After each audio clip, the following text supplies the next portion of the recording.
Hello. Hello, everyone. How are we all doing today? It's a lovely Sunday. Obviously, it's different times of the day depending on where you are. Where are you all joining from? Obviously, based in the UK. Where are we all based today? And how are we all doing? Are we all getting super excited to dive deep into Square Enix's financial results for the year ending 2025? Give me some wonderful emojis to show me how excited you are to delve deep into this financial information, because I'm sure that many of you are as excited as I am. Here we go. Let's get some emojis going. Excited Daryl, there we go. Woo.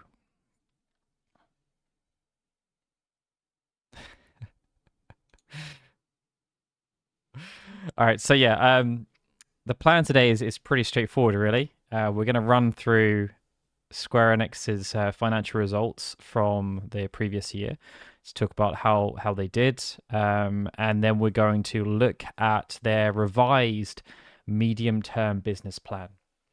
So obviously they put a new medium-term business plan last year, and we're going to now look at the revised medium-term business plan where they've kind of discussed how well they've done so far. And I think they may have proposed a few new objectives in there as well. But yes, should be a really fun conversation, hopefully. Apologies also, this is kind of impromptu. I have been trying to stream once a month with the AMAs, but since this dropped, I thought it would be the perfect time to do a random live stream and test that out. I can see how well I do without any kind of preparation or any real structure outside of we're going to look at some PDFs, which is going to be super exciting, I'm sure. Riveting stuff, PDFs.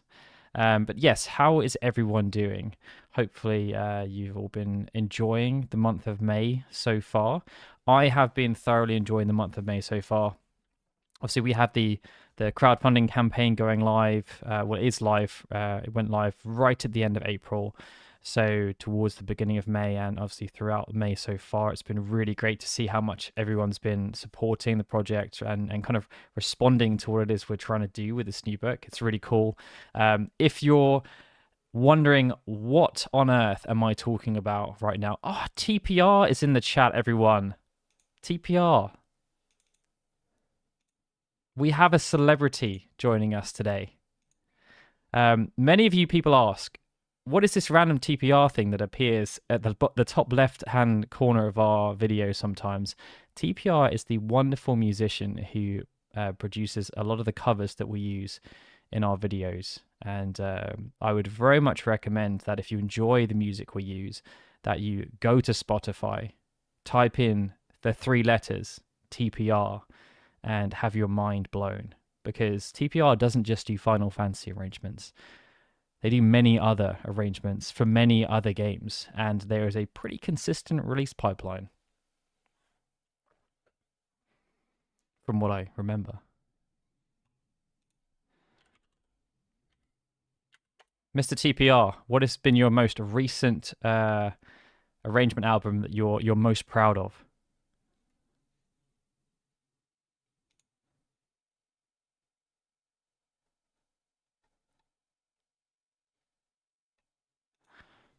Come on now, TPR. You've had millions of streams of some of your stuff.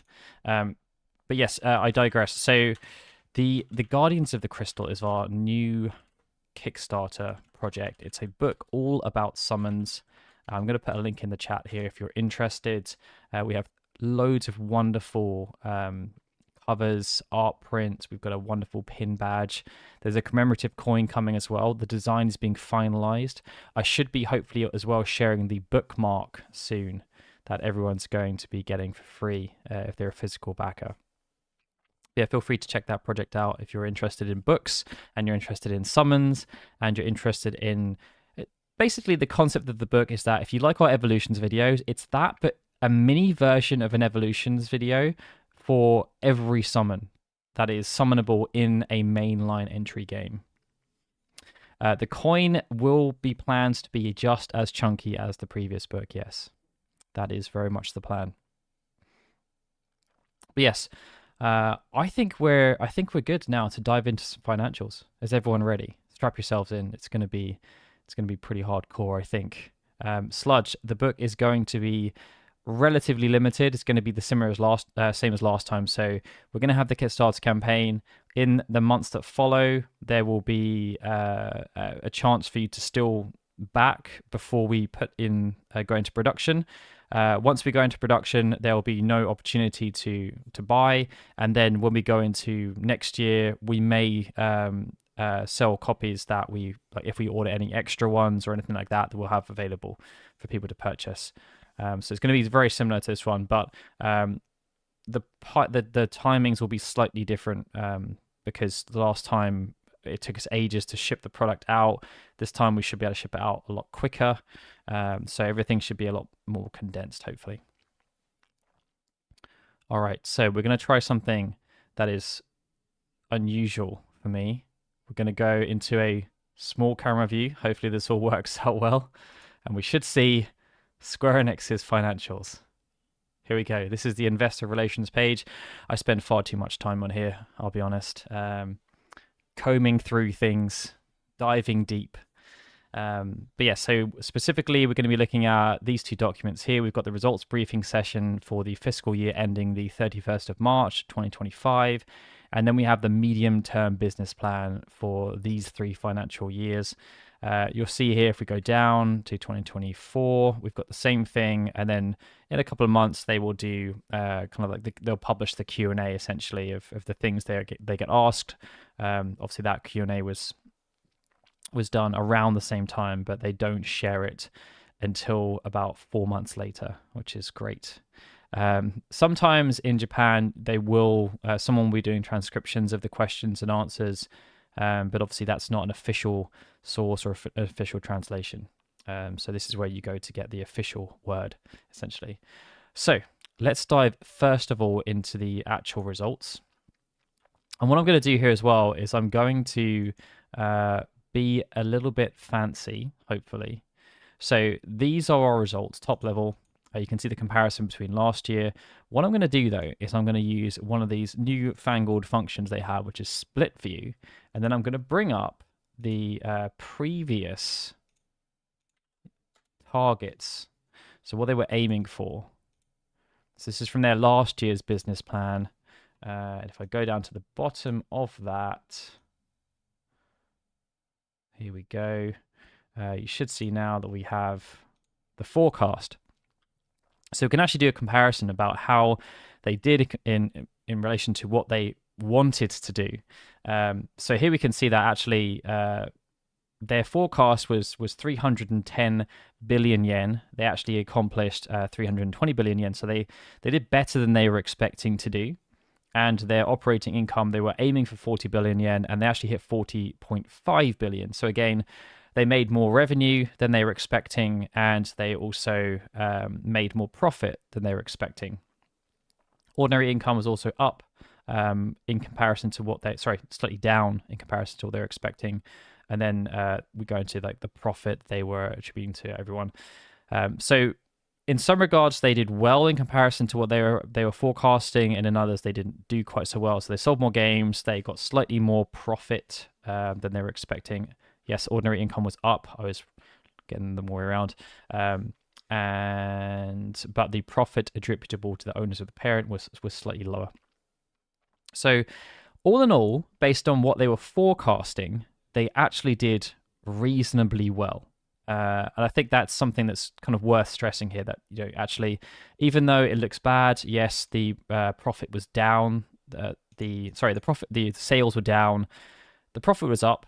The ordinary income was down slightly, but it was still better than they were expecting it to be.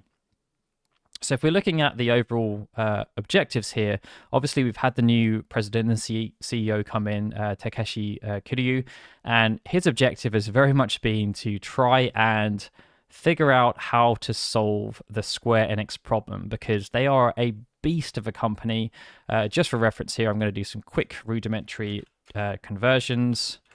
I'm going to do this into American dollars.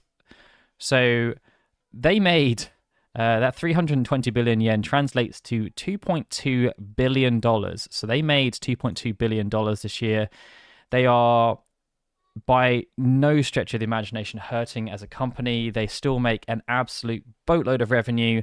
But where the mismatch is that they're making an absolute boatload of revenue, but the fan base don't seem to be particularly happy with them despite that.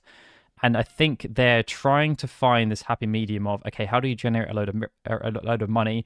How do we make ourselves profitable? And also, how do we keep our fan base happy? And that is the trifecta that they are trying to solve.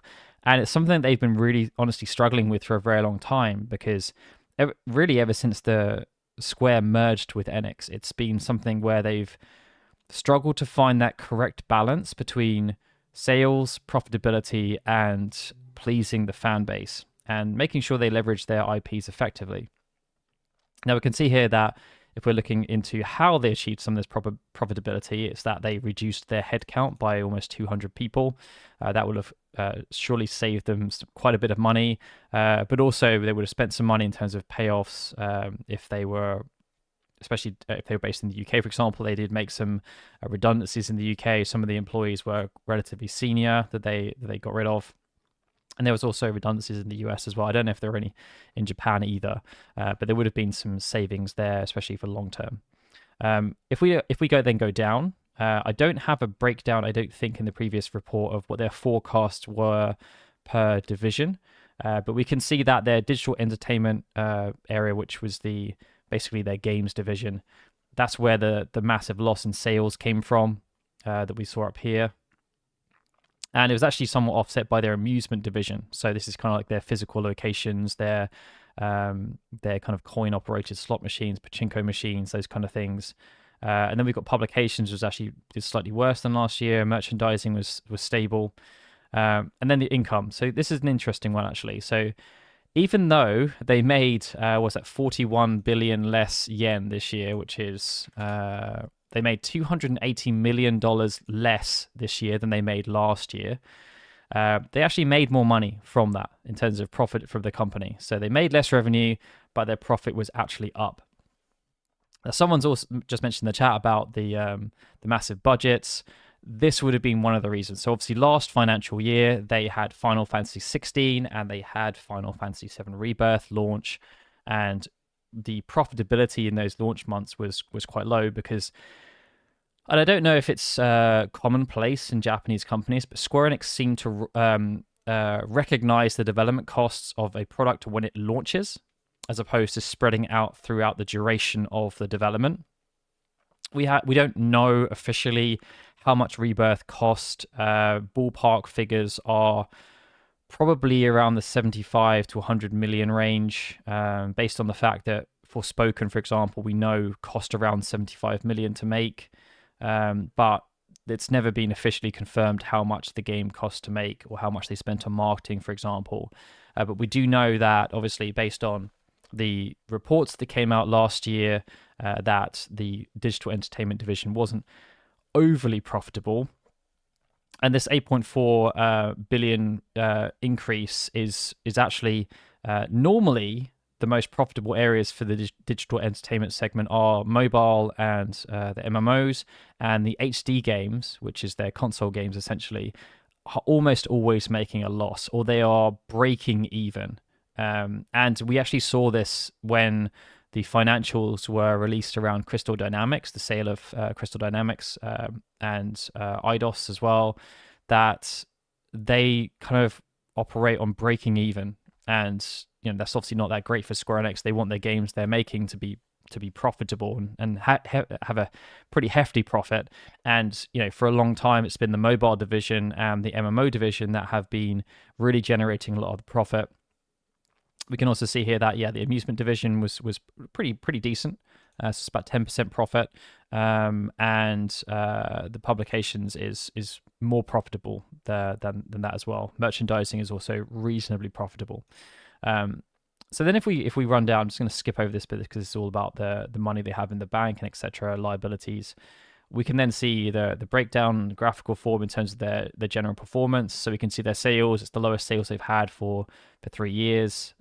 Its operating income is up pretty significantly because obviously last year they had to offset the development costs of Final Fantasy 16 and 7 Rebirth.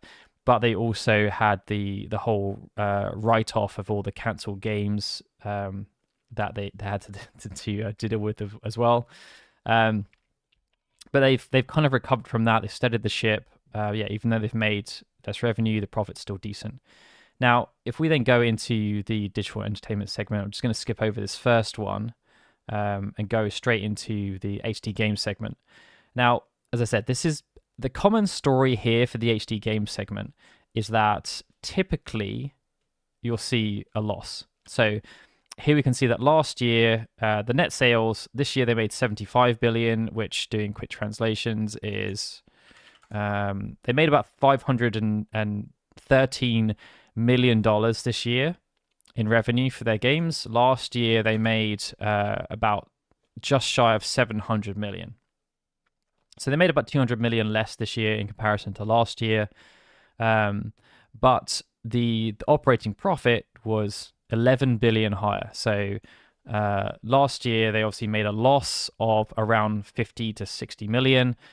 This year they've made a profit of 22 million. So kind of positive that they have, if you're looking at the catalog there of the games, you'd think that it was a pretty weak year in comparison. Last year had some pretty big titles. This year, the big title there really is the Dragon Quest III 2D HD remake or HD 2D remake. I can never remember which way around it is. The other ones there are relatively small. You've got Saga Emerald Beyond, which is a pretty niche game by today's standards. Visions of Mana is also pretty niche, but with slightly higher budget. Fantasian and Neo Dimension, obviously Sakaguchi's game, but essentially a port of an iPhone game. Romancing Saga is a remake, and then you've got the new Life is Strange, and then the Kingdom Hearts launches on Steam. So it wasn't really a kind of a major original title from any of their big IPs outside of Dragon Quest III, which was again just a remake. They do say here as well that the return to profit was mainly due to the stronger sales of Dragon Quest II HD 2 remake, which I should say there, I didn't see it was very clearly pointed out there. It did better than their initial assumptions, and there was a decline in the valuation loss of content production account. So it seems as though they're kind of still going through the process of cancelling some games as well. But I mean, the Dragon Quest 3 HD 2D remake thing is also quite interesting because Square at the time they said that it was stronger than expected. So they had an idea in their mind about how well they thought this was going to do. It did way better than they thought it was going to do. From my memory, from what I can remember, it was the best-selling game that Square Enix had released in Japan since Dragon Quest XI about 8 years ago. And its sales weren't too far away from that. It was also the best-selling Dragon Quest remake that had ever been released, doing better than the DS ones and the PlayStation ones as well. It was a real standout game. And one of the things that Square Enix, one of the problems they had was that they didn't produce enough physical copies to keep up with demand. And because of when the game was launching, it meant that during the peak holiday season, when people were wanting to buy games, and actually it's really interesting when you look at the sales, that almost every game in the top 20 charts was going up. And Dragon Quest was kind of going down because there just wasn't the stock for people to buy the game. So they kind of left money on the table in some regards. But ultimately, it still, despite that, ended up being the best-selling game that Square had released in that region for almost a decade, which was pretty astounding, really. In terms of Dragon Quest 1 and 2 HD 2D, I don't think it's going to do as well as a Dragon Quest 3 remake. You never know. But Dragon Quest 3 was very much one of the best-selling Dragon Quest games ever made. So the fact that its remake did well shouldn't have been too surprising to Square, but apparently it was. But either way, it helped them to have a really good year despite having very few big games in comparison.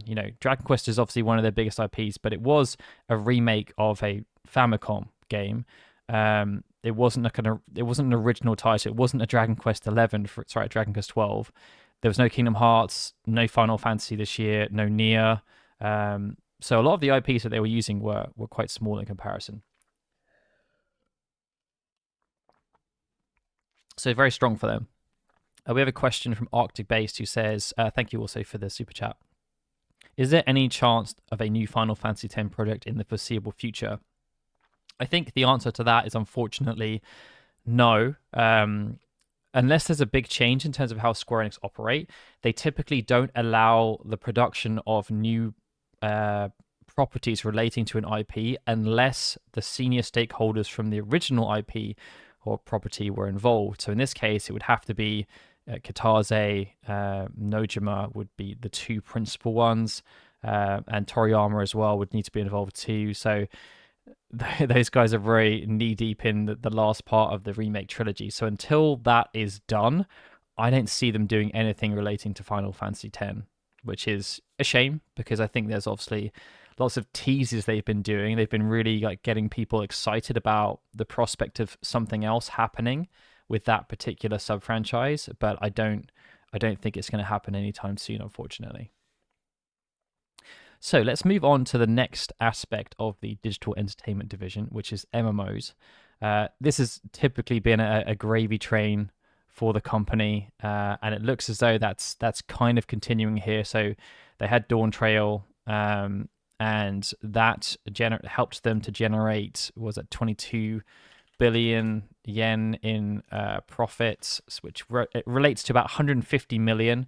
So whereas the HD game segment had a good year and only generated $22 million in profit, the MMO division, thanks to the launch of Dawn Trail, generated about 150 million in profit, which is solid results. I guess the only concerning thing is that the sales and the profit is not actually up that high in comparison to the previous year when they didn't have an expansion launching. And I think it's pretty well documented that last year was quite dry for the last financial year, I should say, was quite dry for the MMO division. So it'll be very interesting to see how the MMO division starts to be reported on in the new financial year. So in about sort of 3 months, we'll get to see how it's performing in comparison to the previous year, and whether or not it's keeping up. There have obviously been quite public posts around 14 and how people feel about it and potential drops in subscriber numbers around it. And there's not really been too much in terms of financial evidence of that yet. This obviously is looking at the entire year, so it's going to be looking better than last year because there was no expansion launched. But next year is where it's going to be a bit more interesting to see how well Final Fantasy XIV is actually doing. The other MMO they've got there is Dragon Quest X. That game is very old now. It obviously was launched in the Wii era. I don't know how many people are still playing that game. Obviously, it's very Japan focused, and I don't know how much that's contributing to those numbers that we're seeing in terms of net sales and the operating income. So let's move on to the mobile, which is probably the biggest surprise in terms of the performance. Since Kiryu has come on board, he has attacked the smartphone division with a hacksaw, and there have been so many cancellations over the past 24 months. It's been, pretty brutal. We obviously had pretty much every single global mobile game has been shut down now. The only one that is still live is Ever Crisis, and I don't think its numbers are particularly great anymore either. I would imagine that we may see some Japanese cancellations coming through soon as well, especially for the likes of Brave Exvius. War of the Divisions may go by the wayside too.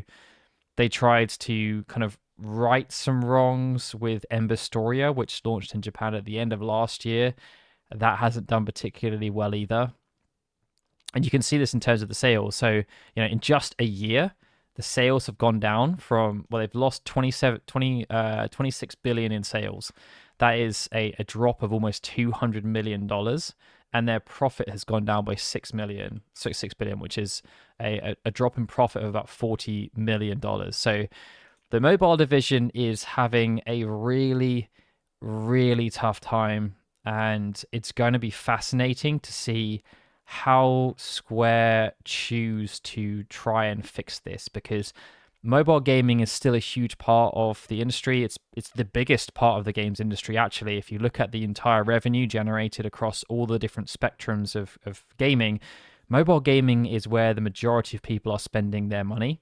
And for a time, Square Enix were doing very well with that. But as Kiryu has said in the past, they, in the nicest way, they got lazy. They found something that worked for them and they just exploited that over and over and over again. And unfortunately, the other developers and publishers in the market, especially the Chinese publishers and developers that are coming in now, they started producing much better quality games. And, people can only play so many of these games at the same time. And whereas for a time, games like Brave Exvius were decent enough for people, they're just not anymore in comparison to the experiences people can get with other games. And it's going to be very interesting to see how well Square choose to adopt their development practices or modify their development practices to try and compete in this market, and whether they can. You'd like to think that they're still going to try, but obviously we haven't really seen. You look at the timelines here in terms of the operating titles they still have left. There's only been 3 or 2 launches in the last 5 years that have actually worked out for them, which are Ever Crisis and Embestoria. I don't know how long Embestoria is going to last for. Octopath Traveler, obviously. I don't think they're even operating the global version of that anymore. They sold it to another company. I think they're still doing the Japanese version. But yeah, it's a very slim lineup with their mobile division now. This is just running through the digital. These figures are always super, super deceptive because they treat any sale as an equal. So you could buy you could buy some currency in an MMO, for example, in 14. Subscription numbers count as digital. Any microtransactions of any kind count as a full download in the same way that you're buying a full game. So they can be slightly deceptive in terms of the ratios here. So I don't want to spend too much time on it. Other publishers do a much better job of reporting this kind of stuff. Here we've got the amusement division. Again, like good growth. Obviously, we're still in the post-COVID era where people are wanting to go do more things and do that kind of stuff. Publications is interesting. Square Enix owns some very, very big IPs when it comes to anime and manga. You wouldn't really know that if you're not interested in those kind of things because they don't really do much with those IPs outside of publishing manga and anime. But yeah, the revenue here is pretty stagnant. It's not too much growth, and actually, yeah, the profitability is going down. And then we got the merchandising as well, which people think that the merchandising department is huge. It's a very small portion of Square Enix's business relative to everything else. Again, if we go back up to the top here and look at the contributions, merchandising is their smallest department by far. It makes half of publication, and publication is half of amusement, and amusement is like a quarter of the games. So yeah, merchandising, it's doing okay. Profitability is going up, obviously, but stagnant this year in terms of sales. So that goes to the end of the financial briefing. Exciting stuff. I know you're all just chomping at the bit. How are we going to dive into the next bit then? So here we go. The medium. This is the last year's one, actually. I don't want to spend too much time on this. This is where they basically talked about some stuff. I do want to highlight this one, actually, this graph here. So this is actually their development budgets. They talk about this a little bit in the previous one, but I want to highlight this one here because it shows you just how much things have changed. So in this year's development budget, in terms of how much they're spending on the production of video games, is 48.5 billion yen, which is 332 million. That was their development budget 6 years ago actually. But in 2022, when they were like working on Rebirth and 16 combined, as well as other games as well, like Forspoken as well, I'd imagine is that their budget for developing games in a single year was $662 million. They spent almost 2/3 of $1 billion in a single year on production costs, which is insane. What's also even more insane is that if you look at a company like Capcom, their production budgets are around this like 40 to 50 billion yen mark. So they are spending around sort of $200 to $250 million a year, Capcom, to produce their pipeline. And that's like where they're at now. And they've been gradually increasing that every year since 2017, as opposed to like it going down and fluctuating crazily. Square Enix have been spending a considerable amount of money on development, and I don't know if you could really say that it's worked out too well for them, unfortunately. Right, so here we go. Here's the revised version of the strategy. So their big tagline was, we're going to reboot and awaken. Obviously, I've used the reboot term in some of this stuff. And I think, what we're seeing here and what we're going to run through here is very much the fact that they are doing a huge reboot of a like multi-billion-dollar company. And putting that in, that is an incredibly difficult thing to do.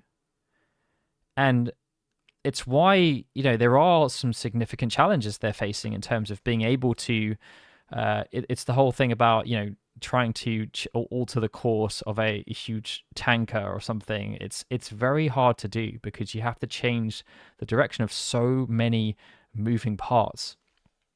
Now, obviously, this was their 3-year plan. They're now into, this was the second year of the 3-year plan. So their objectives were to enhance productivity by optimizing the development footprint in the digital entertainment segment, which they're now calling the DE segment. They're going to try and diversify earning opportunities by strengthening customer contact points. They want to roll out initiatives to create additional foundational stability. And they want to allocate capital by giving consideration to the balance between growth investment and shareholder returns. So here we go. This is their kind of like their results after their first year. So they're saying against that first objective, what they did was they rebuilt the domestic studios portfolio and established a new organizational structure to support them. And they have significantly optimized development costs and controlled investment scale. I think that this is very much shown in that graph that we just looked at in terms of this, especially this second line. Kiryu has looked at how much they were spending on development and what they were getting in return for that, and thought that the investment they were pumping into development was just way out of control. So he's really tried to rein that in.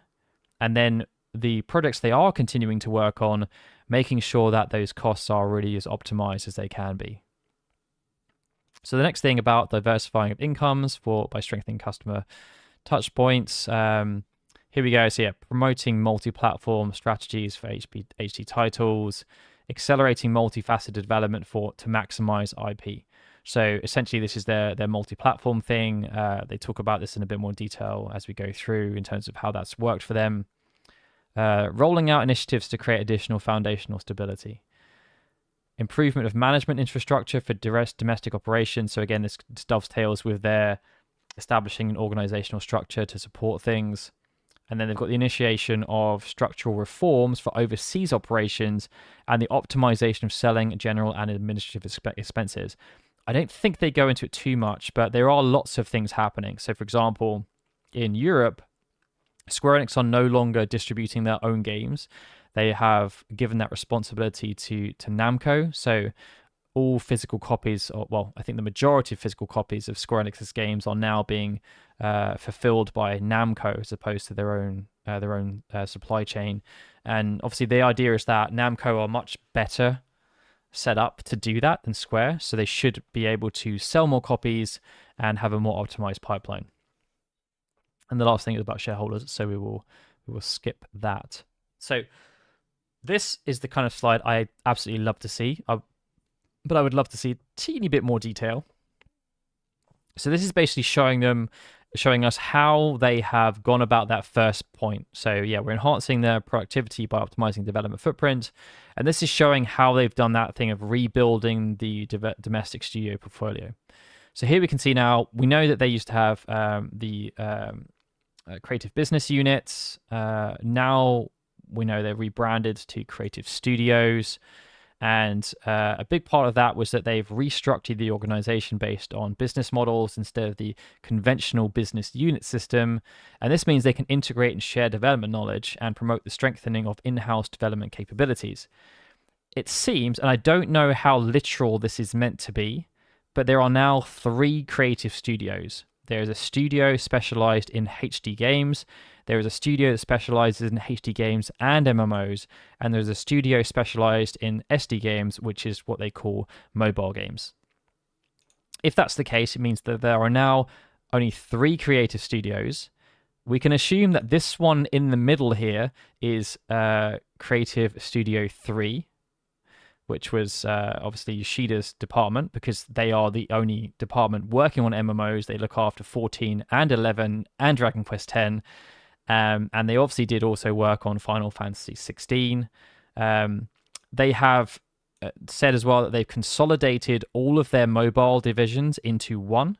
And the benefit of that is that they will all now share like different principles and practices in terms of monetization and development. And then the real red herring for me is this one. Now, they clearly say studio, not studios.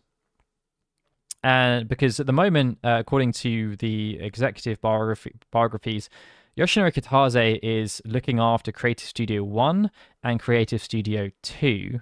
And I believe Yosuke Saito is also looking after some creative studios because, you know, Kitase has no real skin in the game with Dragon Quest and Nier, whereas Yosuke Saito does. I don't know if they have just consolidated into one mega studio now where like all of their development is being handled. It's quite unclear from this, so I'd love to know a bit more transparency around the actual structure. But outside of this, you know, creative studio stuff in the middle, the other 2 new elements that we're seeing here are on the left. So we've got this new division that has been created. This is one of the things that Kiryu said was one of the most important aspects of what they needed to do, which was franchise management. And, you know, for the longest time, Square Enix have had quote unquote brand managers looking after the IP. But they are not IP specialists. They are kind of going with their gut in terms of what an IP needs to do, as opposed to having, I guess, people that are specialized in how to build out an IP. You look at other companies like Sega and Capcom, even Tecmo Koei are doing this now. They are really figuring out how to best manage their IP. So, you know, Yakuza, Sonic, Street Fighter, Devil May Cry, Monster Hunter, they all have very, very, like if you look at Capcom's investor reports, they show you the entire marketing funnel for a game and all the different touch points they have. It goes across games themselves, spin-offs, mobile games.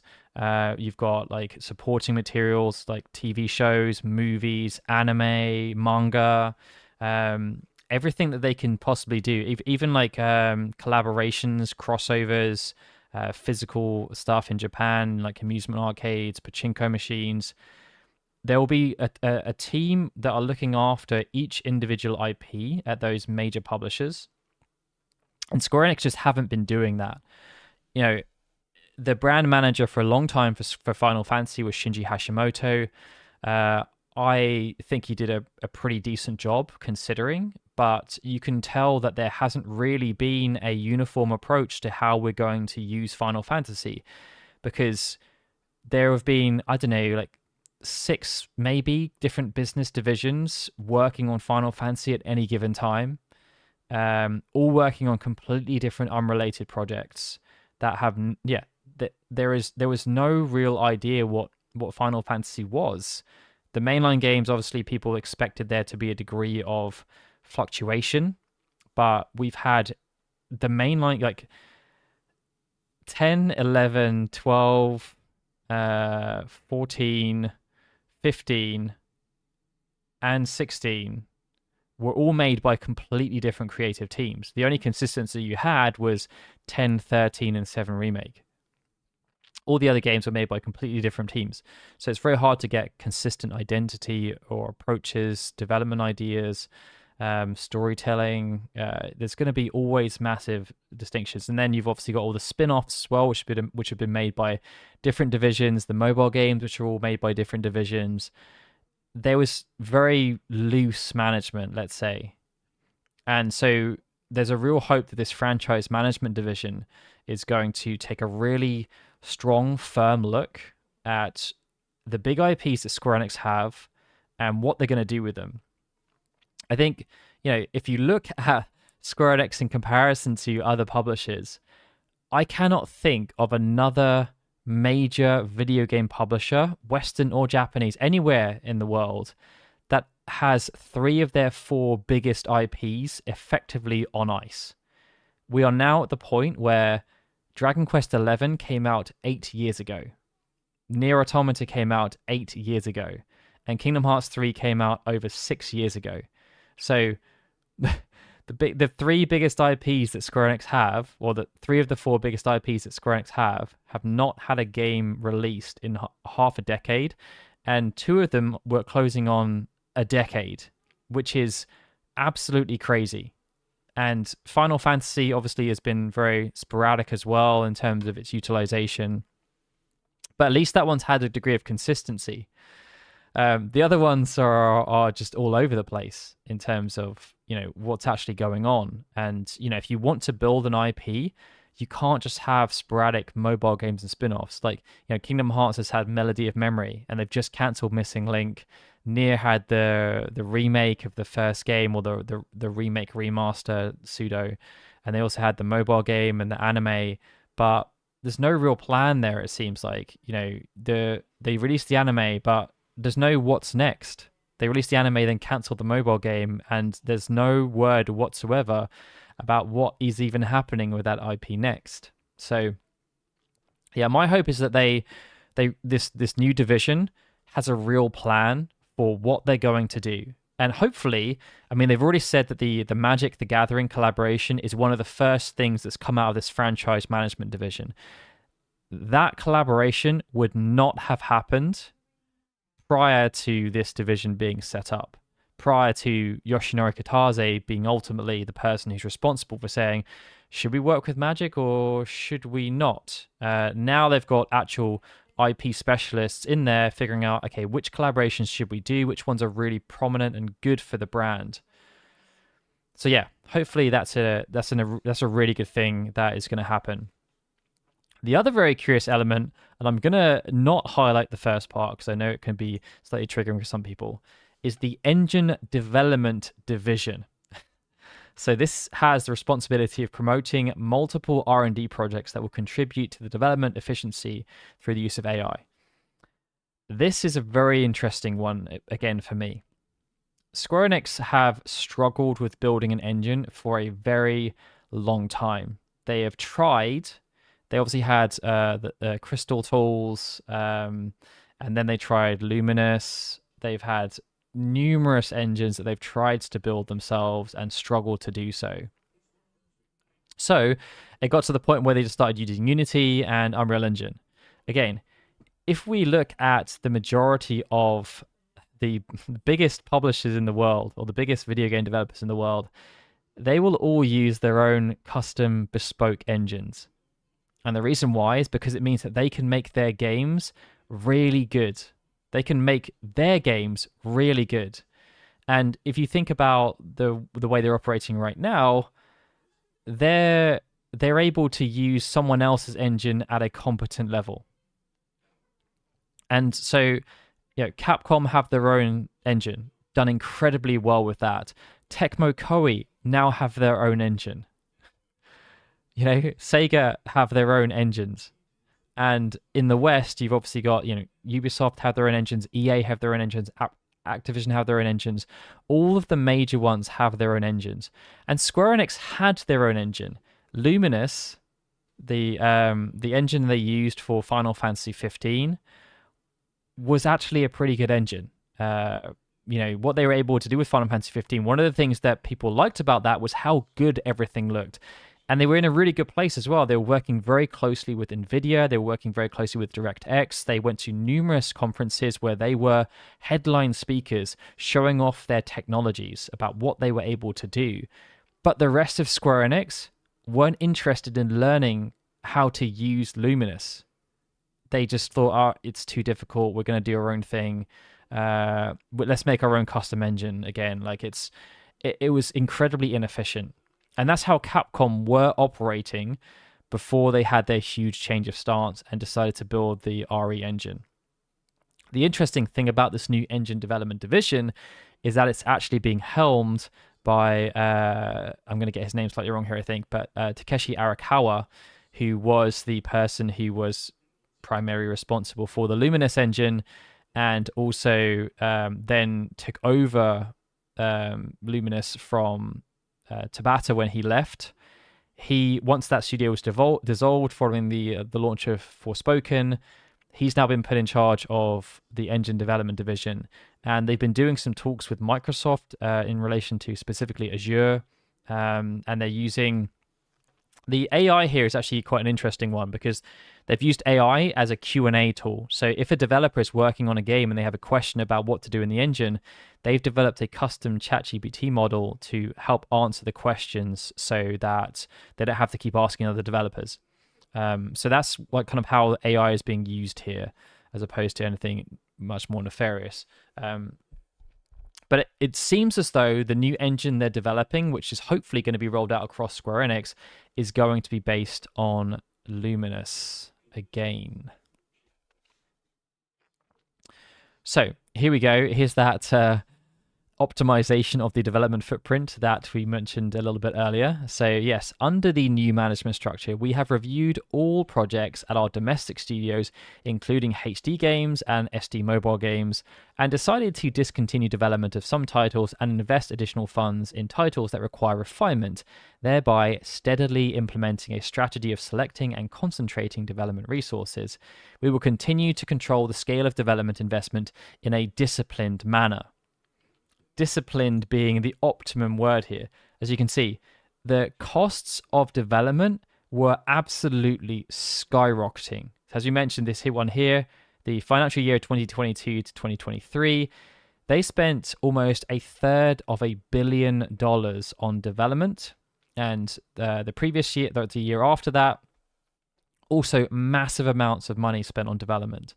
But as we go down here to the two most recent years, they reduced the development down, and then they've reduced it down again. So they have continued to lower the amount of money they are investing in development. Now, obviously, you can look at this in two ways. One, it's quite scary that, if you look at the pipeline of games that Square Enix has produced over the past 4 years, from 2020 to 2023 that we've got here. Some really, really big budget games in there, but they're massively cutting down the development. So now we're not going to get games of that scale for a time at least, or it's that there's going to be a massive, massive reduction in overall development. They're not going to be producing loads and loads of tiny things, but they are going to be just really, really focused.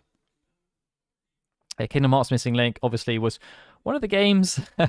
I don't know how much they spent on that game, but according to the portfolio that went live, they've been working on Kingdom Hearts Missing Link for around 6 years, and there had been upwards of 100 people working on that game at various points. They had spent a lot of money on Missing Link, and that game has obviously been written off now.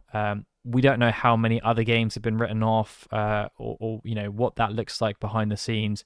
Maybe we'll learn one day in terms of the projects that have been cancelled at various points in development. But this is very clear that they have cut down massively on how much they're spending on development, and what they develop from this point onwards is going to be very different, I think, from what we have seen from Square in probably the last 10 plus years. And this is where it's one of the big challenges, because this is a huge risk by the new CEO, and hopefully it pays off. But obviously it really depends on what they actually produce, what we start seeing them come to market with. So here we also have other things that they've said they're doing to development, to optimize the development. This is specifically in relation to the mobile game. So obviously they've said they reviewed the development pipeline and selected and focused on multiple titles. So this goes down to the cancelling of certain games. They just thought, these games aren't really worth our time to maintain anymore. So they have chosen to just cancel a massive load of games and just really focus their efforts on the games that were actually working for them. So this means that they're going to be making sure these games are much more profitable. So there's going to be, instead of having like these 4 games down here, for example, right? So they would have had 4 separate teams working on those games. Now they've consolidated, so now it's going to be the same team operating those games in terms of how they work, the monetization rollout. So you can see that they've said they've added payment methods for multiple titles. So these games were apparently they all had different payment operations, whereas now they will have the same. You can see also that they are spending much less money on advertising their mobile games. Now, this could be a good thing or a bad thing. Mobile games typically do well when there's eyes. You need to spend money to make money. There was a big thing released about the big Monopoly game, which has generated about 2 billion. I think almost 1 billion of that was spent on marketing, trying to raise awareness about the game and getting people in there. And obviously Square Enix are really... I think they've realized that these games are quite old now, and they're just trying to figure out how they can squeeze the last bit out of them before they all essentially get sunset. But yeah, you can see here they've said that they're placing all titles under the management of the same studio. So whereas previously, at one point, I think they had upwards of 6 different divisions working or operating on mobile games. Now it's just one. It's just one studio that's going to have a consistent approach where everything's been consolidated, accumulated, and shared. Okay. This one is the one where things get slightly concerning for me. It's a plan. It's a very loose plan. You can see that for their current fiscal year, which runs until next April. The only things that they have in here are they're launching the Pixel. Well, they launched the Pixel remasters on Switch and PS4. That was the previous financial year, so I don't quite understand why it's been included here. Perhaps they are saying, okay, well, there's going to be residual sales and it's going to contribute massively to this financial year. But that was very much last financial year. They even say March. We've got the Bravely Default HD remaster coming out in June. We've obviously got Remake coming out in June as well, I believe, on Switch 2. And then they've got the Dragon Quest 2, 1 and 2 HD 2D remake coming out. So there's only technically three known titles releasing this year, and then residuals from the Pixel remaster, and then residuals from Rebirth on PC. And then they have this down here: plans to release multiple new titles and new multi-platform titles. I think it's nice that they're really hammering out multi-platform here. I think it was probably assumed based on the fact that they're going multi-platform like crazy. Okay, so next they have, okay, this is known quantities for this year. Then we have the 14 mobile version, which is now put as TBD. It's kind of like split between 2026 and 2027. So it may be coming out this financial year. It may not be coming out this financial year. And it's the same for Remake as well. They've kind of no wait. So they're saying right here, Remake doesn't actually have a release date. So for some reason, I thought in my mind it was coming out at the launch along with Bravely Default. Apparently, it's currently TBD. So we don't know when that's going to be coming out. So yeah, and then beyond that, it's just repeating the same thing again. So again, we've got plans to release multiple new titles. Down here, we've got plans to release multiple titles on multiple platforms. So they reworded it slightly. Whereas here it was, we're going to release multiple titles and we're going to release multi-platform titles. Now we're just saying we're going to release multiple titles on multiple platforms. There are also plans to release some major titles. And the last one, which is the most important one, going back to that IP management, is plans to release major titles on a consistent basis. On a consistent basis. That's the key. That's the key here.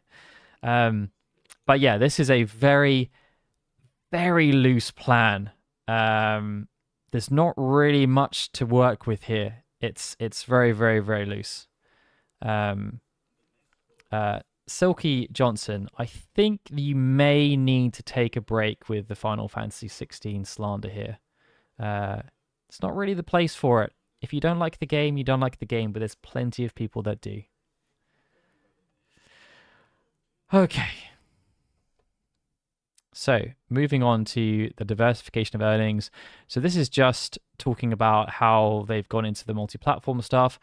The interesting thing here, though, is that they've specifically chosen to highlight the PC versions and not any of the other multi-platform stuff they've done. So they could have chosen to highlight the multi-platform ratios here. They've just chosen to go specifically with the PC stuff here.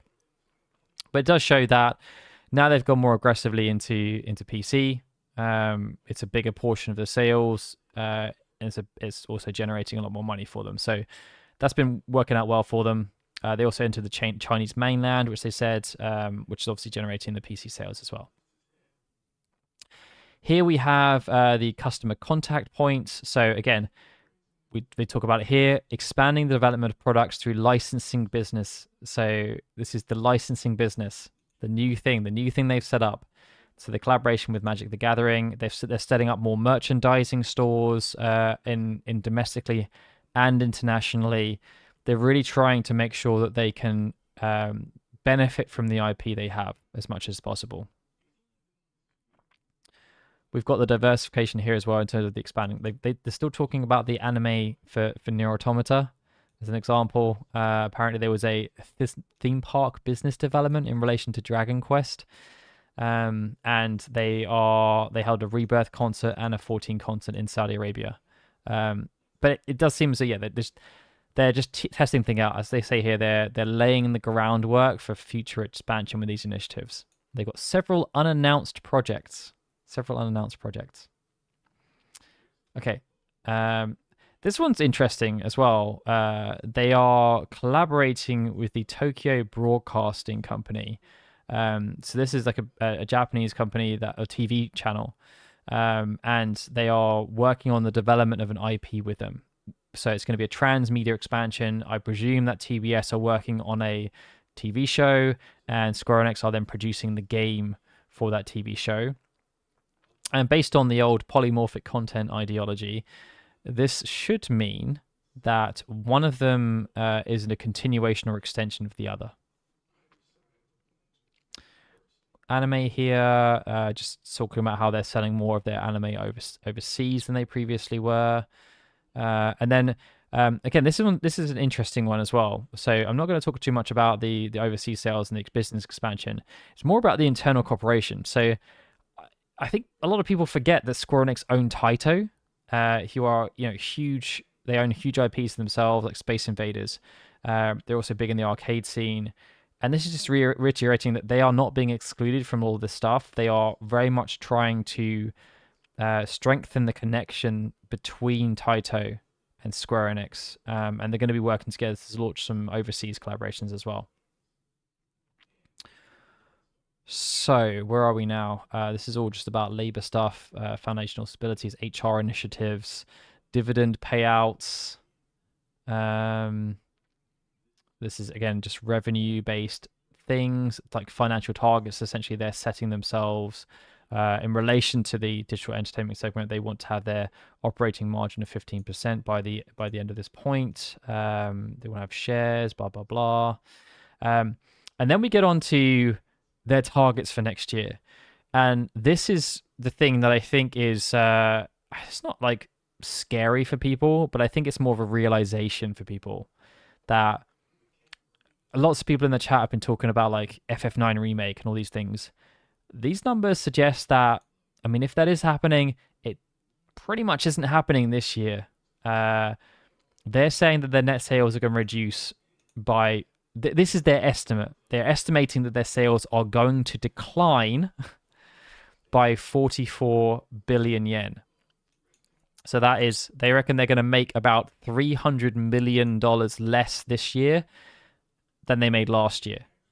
But they think they're going to be more profitable, right? So their objective is going to be very much towards making everything lean and profitable. You saw up here, their consolidated operating margin of 15%.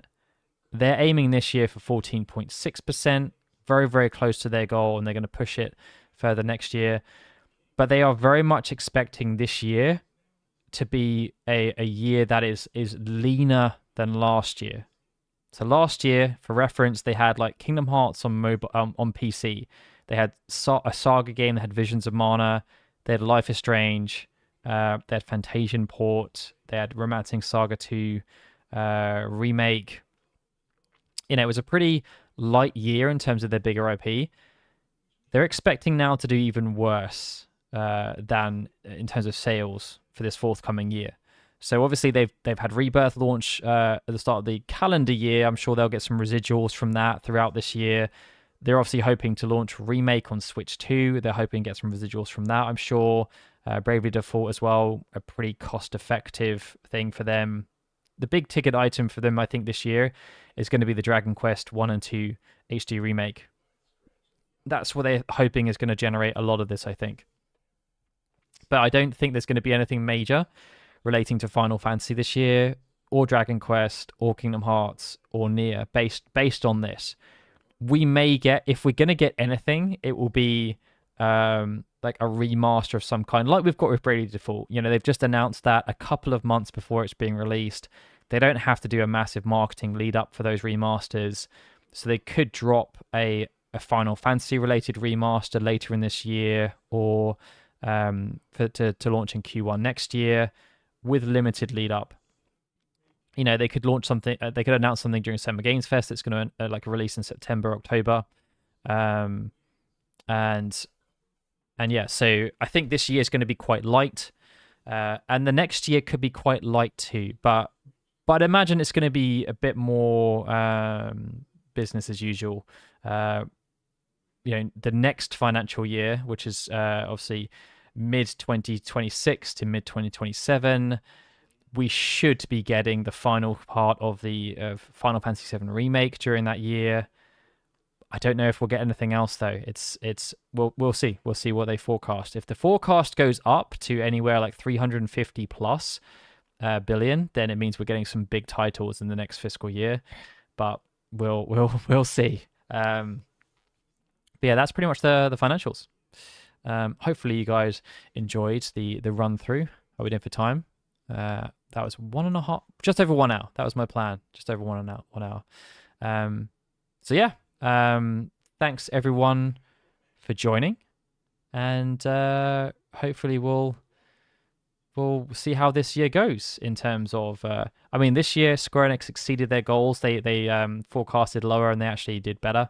So hopefully this 280 is a very conservative estimate, and they actually end up doing way better than they expected, and that's great for all of us. And hopefully, yeah, there is some stuff that we can enjoy in terms of their stuff that's being released this year. But thanks everyone for joining. I'll see you in approximately 2-ish weeks for the next AMA. All right, bye everyone.